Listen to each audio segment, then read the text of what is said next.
कौन से पुत्र या पुत्री की मृत्यु माता पिता से पहले हो जाती है? प्रिय श्रोतागणों, इस प्रकार की घटनाएं अक्सर हमें देखने और सुनने को मिलती रहती हैं कि किसी पिता के सामने उसके जवान पुत्र की मृत्यु हो जाती है। किसी पुत्र ने अपने माता पिता को इतना दुख दिया कि इतना दुख शायद कोई शत्रु भी नहीं देता। आखिर ऐसा क्यों होता है? आइए जानते हैं कहानी के माध्यम से कि पिता से पहले पुत्र की मृत्यु क्यों हो जाती है। एक समय की बात है, हिमालय पर्वत के शिखर पर पक्षियों की एक विशाल सभा लगी हुई थी और उन समस्त पक्षियों में आपस में कुछ ज्ञान चर्चा चल रही थी। कुछ पक्षी प्रश्न करते थे और उनमें से जो ज्ञानी पक्षी थे वे उन प्रश्नों के उत्तर देते थे। ज्ञान चर्चा होते होते एक प्रश्न ऐसा खड़ा हो गया जिसे सुनकर के सारे पक्षी सोच में पड़ गए, और वह प्रश्न यह था कि मृत्युलोक में कुछ पुत्रों की मृत्यु पिता से पहले क्यों हो जाती है और कुछ पुत्र माता पिता को दारुण दुख क्यों देते हैं। ऐसा क्यों होता है? जिस पिता की आंखों के सामने ही उसके जवान पुत्र की मृत्यु हो जाए, उस पिता को कितना दुख होता होगा। होना यह चाहिए कि पहले पिता की मृत्यु हो और पुत्र ही पिता का दाह संस्कार करे, लेकिन कई बार कुछ अभागे पिता को अपने हाथ से अपने पुत्रों का अंतिम संस्कार करना पड़ता है। ऐसी स्थिति में एक पिता जीवित ही मृत्यु के समान कष्ट भोगता है। कई बार कुछ बेटे अपने माँ बाप के साथ शत्रु जैसा व्यवहार करते हैं, उन्हें मारते पीटते हैं, उनकी देख रेख नहीं करते, उन्हें तनहा छोड़ देते हैं। प्रिय श्रोताओं, समस्त पक्षियों में यही चर्चा चल रही थी। किसी के समझ में नहीं आ रहा था कि आखिर ऐसा होता क्यों है। विषय बहुत ही महत्वपूर्ण था। तभी पक्षीराज गरुड़ का उस सभा में आगमन होता है। पक्षीराज गरुड़ एक बूढ़े गिद्ध का रूप धारण करके आते हैं और एक जगह पर बैठ जाते हैं। सभी पक्षियों ने खड़े होकर के उनका अभिवादन किया। गरुड़ जी कहने लगे, हे पक्षियों, आखिर आपके बीच में किस बात पर चर्चा चल रही है? किस बात को लेकर आप इतनी उलझन में हैं? तब उनमें से एक पक्षी खड़े होकर के कहता है, गिद्ध महाराज, हम यह जानना चाहते हैं कि हमारे बीच में आज का संवाद है वह यह है कि पिता से पहले पुत्र की मृत्यु आखिर क्यों हो जाती है। तो पक्षीराज गरुड़ कहने लगे कि हे पक्षियों, सनातन धर्म शास्त्रों के अनुसार आपका यह जीवन पिछले जन्म पर आधारित होता है, और यह भी जरूरी नहीं है कि पूरा जीवन ही पिछले जन्म पर आधारित हो, लेकिन पिछले जन्म का हमारा कुछ हिसाब किताब अगर बाकी रह जाता है तो वह हमें इस जन्म में पूरा करना पड़ता है। प्रिय श्रोताओं, पहले हमें यह समझना होगा कि आखिर कर्म ही हमारी गति तय करता है, अर्थात आपके द्वारा किया गया कर्म ही आपके भविष्य को निर्धारित करता है।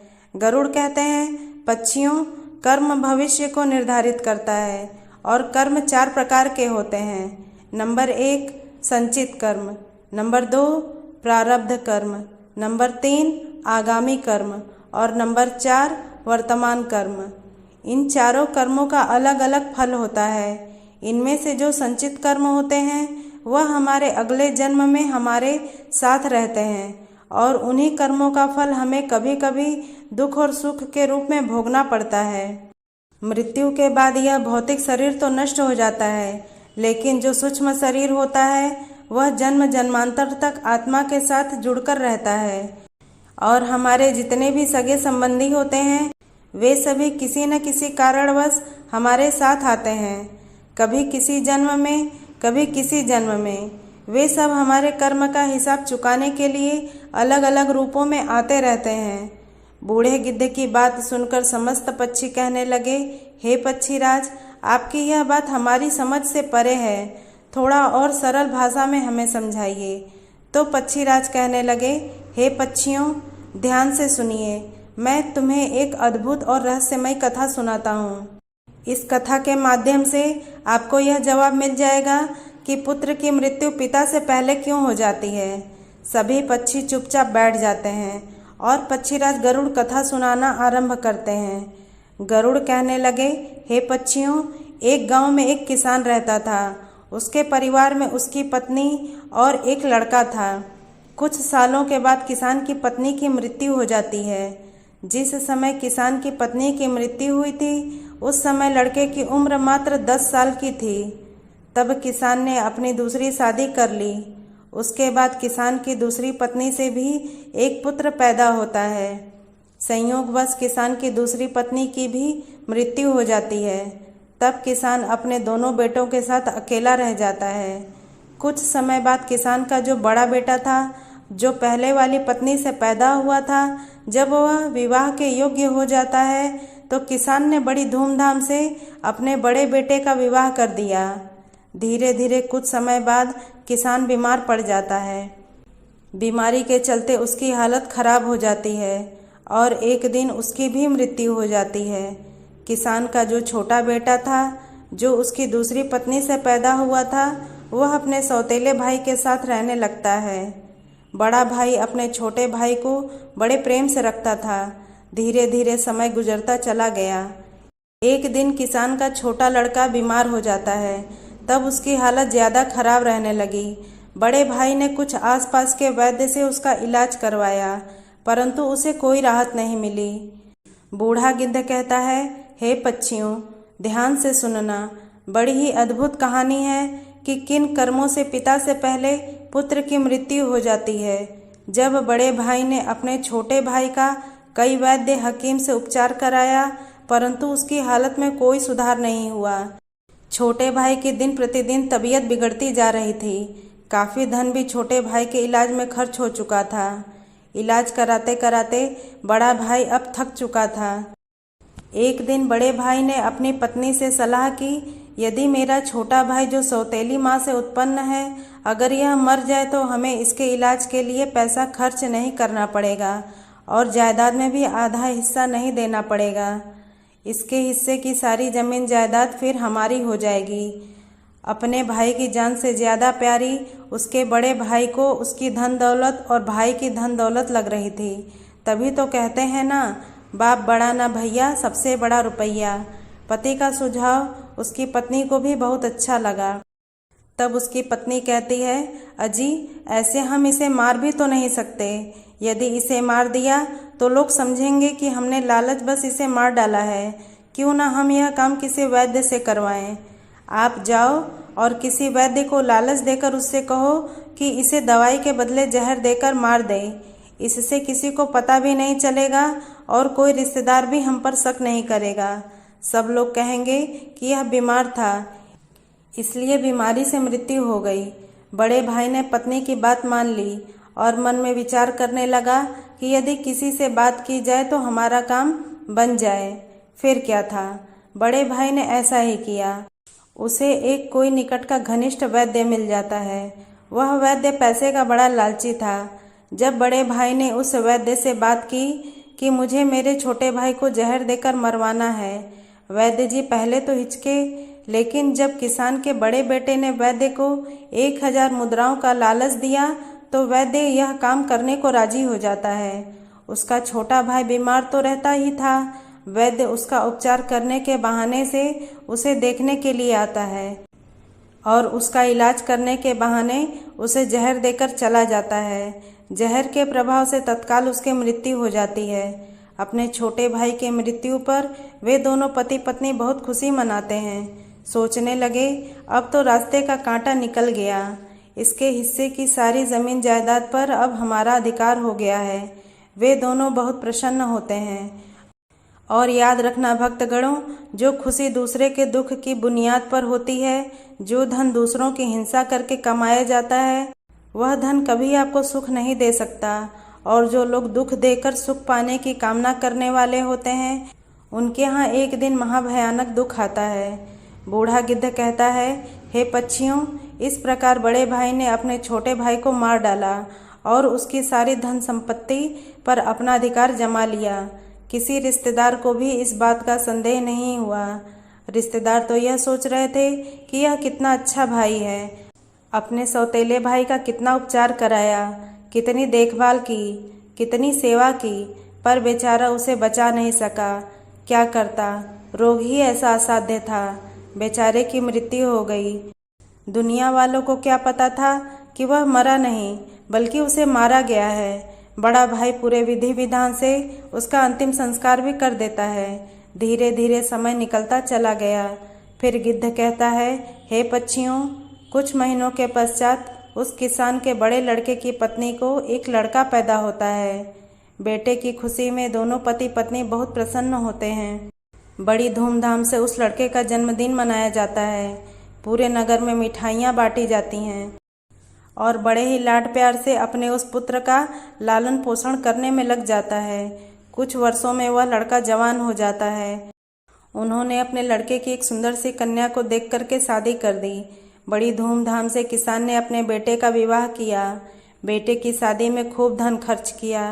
बेटे की बहू जब घर में आ जाती है तो वह लड़का कुछ दिनों के बाद अचानक से बीमार रहने लगता है। माँ बाप ने उसके इलाज के लिए बहुत से वैद्य को बुलाया, बड़े बड़े डॉक्टरों को बुलाया और उसका इलाज कराने लगे।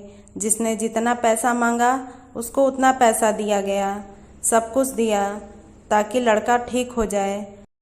अपने लड़के के इलाज में अपनी आधी संपत्ति तक बेच डाली, लड़का बीमारी से सही हो जाए इसलिए। परंतु कहते हैं, जिस पर जिसका जितना कर्जा है वह अवश्य चुकाना पड़ता है, चाहे कोई कैसे भी चुकाए।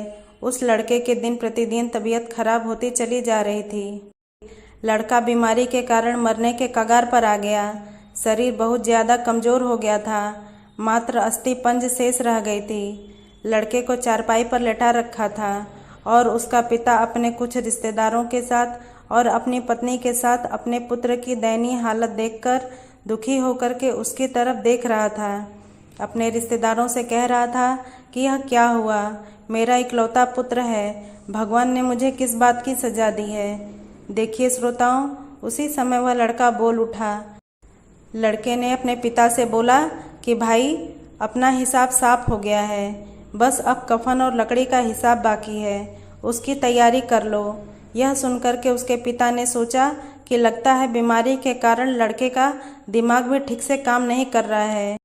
देखो ना, मैं इसका बाप हूँ और यह मुझे भाई कहकर बुला रहा है। तब लड़का कहता है, नहीं भाई, आप मेरे बाप इस जन्म में हैं, मैं तुम्हारा पिछले जन्म का भाई हूँ। याद कीजिए, यह सभी रिश्तेदार बैठे हुए हैं, मैं तुम्हारा छोटा भाई हूँ, तुम्हारी सौतेली माँ का बेटा, तुम्हारा छोटा भाई। जिस संपत्ति के लिए आपने मुझे जहर देकर मरवाया था, अब वही संपत्ति बिककर मेरे इलाज में लग चुकी है। आपके ऊपर मेरा जो धन था वह मैं धीरे धीरे अपने इलाज में लगवा चुका हूँ। यह सुनते ही उसका पिता एकदम से फूट फूट कर रोने लगता है और कहता है कि हाय, मेरे तो कुल का नाश हो गया। हाय, मैंने यह क्या किया, जो किया वो मेरे आगे आ गया। पर भाई, मुझे यह तो बता दो, मैंने जो किया था वह तो मुझे देखने को मिल गया, पर एक बात मेरे समझ में नहीं आती है, इस तेरी पत्नी का क्या दोष है जो बेचारी ब्याह कर तेरे साथ आई है। यह तो निर्दोष है, अब इसको जिंदा जलाया जाएगा। गिद्ध बोला, हे पक्षियों, उस समय सती प्रथा चलती थी, अर्थात जिसमें पति के मरने के बाद पत्नी को पति की चिता पर जिंदा जलाया जाता था। तब वह लड़का कहने लगा कि हे भाई, आप मेरी बात ध्यान से सुनो। सभी बैठे हुए रिश्तेदार और तुम सब मेरी बात ध्यान से सुनो। तुमने वैद्य को मेरे इलाज के लिए बुलाया था। उस वैद्य को तुमने कुछ पैसों का लालच दिया था और उसने मुझे जहर दे दिया था। जो दुष्ट पैसों के कारण किसी को मारता है तो उसको भी उसका फल भोगना पड़ता है। गिद्ध बोला, पक्षियों, वह लड़का कह रहा था कि जिस वैद्य ने मुझे जहर खिलाया था, तुम्हें उसके बारे में क्या पता है। तब उसके पिता ने कहा, हाँ बेटा, मुझे पता है, तुम्हारी मौत के 3 साल बाद वह वैद्य भी मर गया था। लड़के ने कहा कि वही वैद्य एक पत्नी के रूप में मेरे घर में आया है। मेरे मरने पर अब इसे जिंदा जलाया जाएगा। इसको भी इसके कर्म का फल अवश्य भोगना पड़ेगा। हमारे जीवन में आने वाली पात्र और प्रत्येक घटनाएं हमारे ही कर्मों की उपज होती हैं। हम जैसा बोते हैं वैसा ही हमें काटने को मिलता है। आज नहीं तो कल हमें हमारे कर्म का फल जरूर मिलेगा। जीवन के हर कठिन प्रश्न का जीवन से ही हल मिलता है। जितना गहरा कुआं होगा उतना ही मीठा जल मिलता है। गिद्ध बोला, पक्षियों, ऐसा कह करके वह किसान पुत्र मृत्यु को प्राप्त हो जाता है। उस किसान का दूसरा कोई पुत्र नहीं था। उसकी सारी संपत्ति का नाश हो जाता है। उसकी मृत्यु के बाद जो उसकी पत्नी थी उसको भी उसके साथ जिंदा जला दिया गया। उस वैद्य को भी उसके कर्म का फल मिल जाता है। जिसने लालचवश उस किसान पुत्र को जहर दिया था वह वैद्य मरकर उसकी पत्नी बना था। उसे भी मृत्यु के महाभयंकर कष्ट से होकर गुजरना पड़ा। इधर गिद्ध पक्षियों से कहता है, इस दुनिया में 4 प्रकार के पुत्र होते हैं और जो जो काम उसने किए हैं उन कामों का भुगतान भी किया जाता है। यह बात सुनकर के पक्षी कहने लगे कि 4 प्रकार के पुत्र कौन से होते हैं। तब पक्षीराज गरुड़ कहते हैं, हे पक्षियों, शास्त्रों में 4 प्रकार के पुत्र बताए गए हैं। पहला पुत्र होता है ऋणानुबंध, दूसरा पुत्र होता है शत्रुपुत्र, तीसरा पुत्र होता है उदासीन और चौथा पुत्र होता है सेवक। ध्यान रखिए, जो पहले 2 पुत्र हैं ऋणानुबंध पुत्र और शत्रुपुत्र, यह दोनों पुत्र आपके कर्मों के अनुसार ही आपके घर में जन्म ले लेते हैं तो उनकी मृत्यु पिता से पहले हो जाती है। अगर किसी पुत्र की मृत्यु पिता से पहले हो जाए तो समझ लेना कि वो ऋणानुबंध और शत्रुपुत्र पैदा हुआ है। प्रचलित मान्यताओं के अनुसार यदि आपने अपने पूर्व जन्म में किसी को किसी भी प्रकार का दारुण दुख पहुंचाया है और वह व्यक्ति आपसे किसी भी तरह का बदला लेना चाहता है लेकिन वह किसी कारणवश बदला नहीं ले पाया क्योंकि वो कमजोर था और वह इसी तरह तड़प तड़प कर मर जाता है, तो निश्चित मानिए वह व्यक्ति इस जन्म में आपका पुत्र बनकर लौटेगा और फिर वह अपना बदला पूरा जरूर करेगा और आपको अपने ही पुत्र की मृत्यु देखनी पड़ेगी। जरा सोचिए, अगर किसी के सामने उसके पुत्र की मृत्यु हो जाए तो उस पिता को कितना असहनीय दुख होता है। इसका मतलब यह होता है कि यदि आपका पुत्र आपको मृत्यु तुल्य कष्ट दे रहा है तो समझ लेना कि आपके पिछले जन्म का वह शत्रु हो सकता है या वह व्यक्ति हो सकता है जिसको आपने कभी मृत्यु तुल्य कष्ट दिया होगा। ऐसी संतान आपके जीवन को हर तरह से कष्टों से भर देती है, आपका जीवन नरक बना देती है। ऐसी संतान आपको मारती है, सताती है, आपके धन संपत्ति को कुकर्म के माध्यम से बर्बाद कर देते हैं और एक दिन आपको भीख मांगने पर मजबूर कर देते हैं। तो पक्षियों, इस तरह से पिता से पहले वही 2 पुत्र मरते हैं जो ऋणानुबंध होते हैं और जो शत्रु पुत्र होते हैं। अपने कर्मों का लेखा जोखा पूरा करने के लिए किसी के यहाँ आकर के जन्म धारण करते हैं। भगवान श्री कृष्ण ने अर्जुन से गीता में स्पष्ट कहा है कि हे अर्जुन, इस संसार में जितने रिश्ते नाते हैं वह सभी पिछले कर्मों के अनुसार प्राप्त होते हैं। इस महाभारत में जितने भी तुम्हें तुम्हारे सगे संबंधी दिखाई दे रहे हैं यह सभी तुम्हारे और उनके पिता का लेखा जोखा है। हे अर्जुन, तुम पूर्व जन्म में जब धर्म के पुत्र थे और मैं तुम्हारा बड़ा भाई था नारायण और तुम मेरे छोटे अनुज थे, उस समय तुमने इस दुर्योधन को पराजित किया था। उस समय दुर्योधन ने हार का बदला लेने के लिए यह प्रतिज्ञा कर रखी थी कि हे अर्जुन, मेरे सामने जब भी तू आएगा तब मैं तुझसे बदला लूँगा। हे अर्जुन, प्राणी को अपने कर्म का फल भोगना पड़ता है। जिसका जिस पर कर्जा होता है वह उसको 100 जन्मों के बाद भी चुकाता है और यही बात भगवान श्री कृष्ण ने पितामह भीष्म से कही थी। यह बात महाभारत काल की है। महाभारत का भीषण युद्ध समाप्त हो चुका था। विजेता पांडव सहित श्री कृष्ण सरसैया पर पड़े पितामह भीष्म का आशीर्वाद लेकर लौटने लगे तो पितामह ने श्री कृष्ण को अपने पास बुलाया। कृष्ण पास आए तो पितामह भीष्म ने उनसे पूछा, हे मधुसूदन, मैं अपने किस कर्म की वजह से नुकीले तीरों से बनी इस सैया पर असहाय कष्ट भुगत रहा हूँ। श्री कृष्ण ने मुस्कुराते हुए पूछा, क्या आपको अपने पिछले जन्मों के कर्म याद हैं? पितामह बोले, पिछले 100 जन्म मुझे याद हैं और इनमें मैंने कभी किसी का बुरा नहीं किया। श्री कृष्ण ने उनसे सहमति जताते हुए कहा, यह सही है कि 100 जन्मों में आपने ऐसा कुछ नहीं किया। यह 101वें जन्म की बात है। उस जन्म में भी आप एक युवराज थे। एक बार जंगल से गुजर रहे थे। एक पेड़ के नीचे कुछ देर आराम करने के बाद आप चलने लगे तो ऊपर से एक करकैंटा अर्थात कई पैरों वाला एक कीड़ा आपके घोड़े की गर्दन पर गिरा। आपने अपने तीरों से उसे उठाकर पीछे की ओर फेंक दिया। वह करकैंटा पीछे बेर की कटीली टहनी पर पीठ के बल गिरा। बेर के कांटे उसके पीठ में धंस गए। बेचारा करकैंटा कांटों से निकलने की जितनी ही कोशिश करता, कांटे उसे उतना कष्ट देते। करकैंटा उसी अवस्था में कई दिन जीवित रहा। उसकी तकलीफ आपके नाम दर्ज हो चुकी थी, लेकिन आपके पुण्य कर्म इतने प्रबल थे कि वह पाप फलित नहीं हो पा रहा था। इस बात को सुनकर भगवान श्री कृष्ण से पितामह बोले, फिर आज क्यों? पितामह के इस सवाल पर श्री कृष्ण ने उन्हें बताया, दुर्योधन की सभा में जब द्रौपदी का चीरहरण हो रहा था, तब आप उसे बचाने में समर्थ थे। इसके बावजूद भी आपने दुर्योधन को रोकने की कोई कोशिश नहीं की।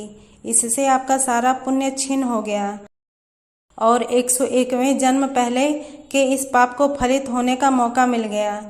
जब हम जन्म लेते हैं या फिर जब हम गर्भ में रहते हैं, तब हम उस ईश्वर से यही प्रार्थना करते हैं कि इस पुनर्जन्म के बंधन से इस बार हमें मुक्त करें।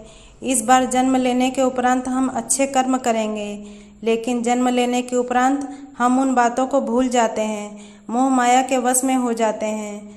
कर्म के फल कभी न कभी मिलते ही हैं। इसलिए पृथ्वी पर निवास करने वाले प्रत्येक प्राणी व जीव जंतु को कर्म का फल भोगना ही पड़ता है और कर्मों के अनुसार ही जन्म होता है। कभी किसी प्राणी को नहीं सताना चाहिए, भले ही वह छोटा सा कीड़ा ही क्यों ना हो। इस संसार में 4 तरीके के पुत्र बताए हैं। जो 2 तरह के पुत्र होते हैं, ऋणानुबंध और शत्रु पुत्र। जिसके हम कर्जदार हैं, किसी का कर्जा हमने खाया है या किसी के पैसे लिए हैं और वो पैसे वापस नहीं दिए, तो वह पैसे हमें चुकाने पड़ेंगे। यदि इसी जन्म में चुका दिए तब तो बहुत अच्छा है, और यदि वह दूसरे जन्म में चले गए तो आपको भी यही दारुण दुख झेलने को मिलेगा।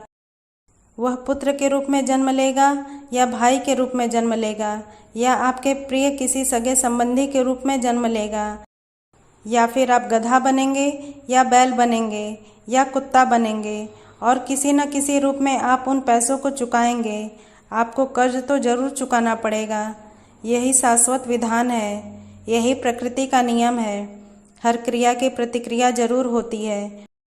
और जो दूसरे तरीके का पुत्र होता है, शत्रु पुत्र, वह भी आपसे बदला नहीं छोड़ेगा। आपके पास कोई गरीब रहता है, कोई कमजोर रहता है और आप ताकतवर हैं, उस पर आप अपना बल प्रयोग कर रहे हैं, उसे मृत्यु के समान यातनाएं दे रहे हैं, तो यह यातना उसकी आत्मा सहेगी। वो भी मौका मिलने पर आपको उतनी ही भयंकर यातनाएं देगा और आप उन यातनाओं से आहत हो जाएंगे, चाहे वह पुत्र के रूप में दे, पिता के रूप में दे या पत्नी के रूप में। इस प्रकार से पहले वाले 2 पुत्रों की मृत्यु पिता से पहले हो जाती है और बाकी के जो 2 पुत्र होते हैं, उदासीन और सेवक, उनकी मृत्यु पिता के बाद होती है। यह वह पुत्र होते हैं जो आपकी बहुत सेवा करते हैं, क्योंकि आपने पिछले जन्म में अच्छे कर्म किए थे। यानी कि पिता पुत्रों की मृत्यु नहीं देखता। तो हमेशा हमें ध्यान रखना चाहिए कि किसी का कुछ भी उधार या उपकार हम ना लें। अगर लें तो फिर उसका वापस कर दें। दूसरी बात, किसी को इतना परेशान भी नहीं करना चाहिए कि वह हमसे कमज़ोर है और हम उसको मृत्यु के समान यातनाएं दे रहे हैं, तो वो भी मौका मिलते ही आपसे अपना हिसाब किताब जरूर चुकाने आएगा। अब तो आप समझ ही गए होंगे कि कौन से पुत्रों की मृत्यु पिता से पहले हो जाती है और कौन से पुत्र माँ बाप को कष्ट देने के लिए आते हैं। भक्तगणों, सीधी सी बात है, अगर हम किसी के साथ उपकार करते हैं, मुसीबत में उसकी मदद करते हैं, गरीबी लाचारी में उसको धन से मदद करते हैं या सहायता करते हैं, तो समझो आप अपने प्रियजन या पुण्य कर्म की संख्या बढ़ा रहे हैं और वह मित्र मुश्किल वक्त में आपके साथ जरूर खड़े होंगे। और यदि हम किसी के साथ बुरा करते हैं तो शत्रुओं की संख्या बढ़ाते हैं, जो आज नहीं तो कल किसी न किसी रूप में हमें चुकाना ही पड़ता है। जय श्री कृष्णा। अगर वीडियो पसंद आए तो लाइक, शेयर और हमारे चैनल को सब्सक्राइब ज़रूर करें। धन्यवाद।